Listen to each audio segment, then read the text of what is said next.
Hiya, my name is Jenny and I'm a career consultant, and this is a short video all about how to develop a career plan. Now, nobody can tell you what to do for a career. It does have to be your decision, but we do know this can be a little overwhelming. But hopefully using this simple process of reflect, research, refine and review is going to stop you from going round in circles and really think about what you could do after graduation. I'm going to point you in the direction of some resources, but it may also be worth grabbing a pen and a piece of paper so you can pause the video and make some notes.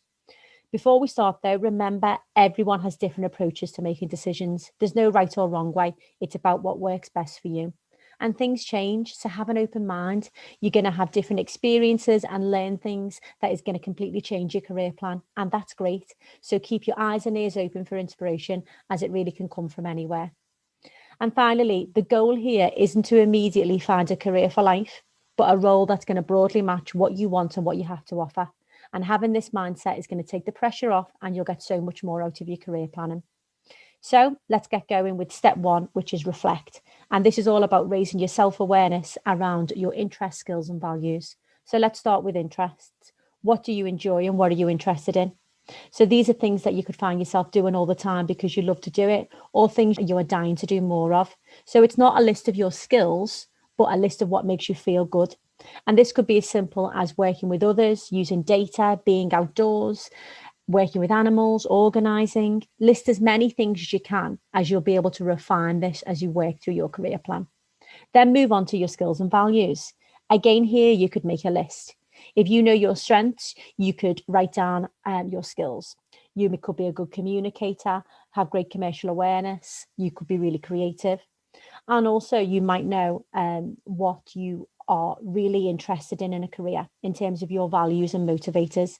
For example, the size of an employer, how important location of an employer is, how important salary is. However, this can be a bit more tricky, as it's important to think about why you have these skills and values and career motivators and how that relates to the experiences you've had. So at this point, you could find it really useful to carry out our skills and values audit available on Handshake. This is going to leave you with your top 10 skills and values, which is going to be really useful. It could also be brilliant to speak to friends, family, academics or work colleagues to get an idea about what they think your key skills are too. Then move on to step two, which is research. This is about generating career ideas and learning about what possible jobs could involve. A brilliant way to do this when you're starting from scratch is to use a graduate job website such as Prospects and look at, firstly, careers that are closely related to your degree. Secondly, careers that are somewhat related to your degree. And then finally, roles that are going to ask you to use only the brilliant transferable skills you've gained from completing your degree. Graduate job websites such as Prospects or Target Jobs will actually walk you through that process. And remember, most employers look to employ graduates from any degree discipline. So don't count yourself out simply based on what you've studied.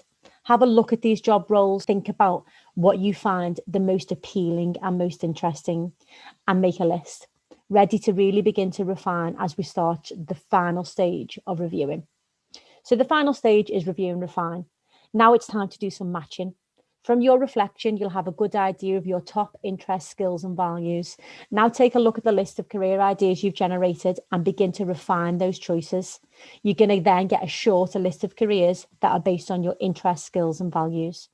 So to do this, for each career idea, work your way through job descriptions, responsibilities and person specifications. And the trick here is to keep refining until your list reflects around 3 to 5 choices that you are confident you'd like to pursue. Then you review this list again, and you can refine even further by researching the people that work in these type of roles and the organizations they work at.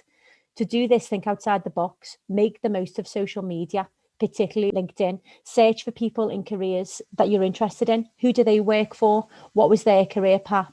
And what skill sets do they have? And you can even reach out and ask some questions. This is a brilliant way to get a feel for what a career would actually be like and if it would suit you. Then you review your list and refine again until you have a couple of realistic options that you're really sure of. Now you can think about applying. But remember, don't tackle this all on your own. This was a snapshot. The 10 steps to choosing a career document on Handshake gives a longer overview of this process and links to all of the resources I've mentioned. Also, when you're ready, come and speak to one of our brilliant career coaches and get some advice on how to really tailor your application to get the job you want. Good luck.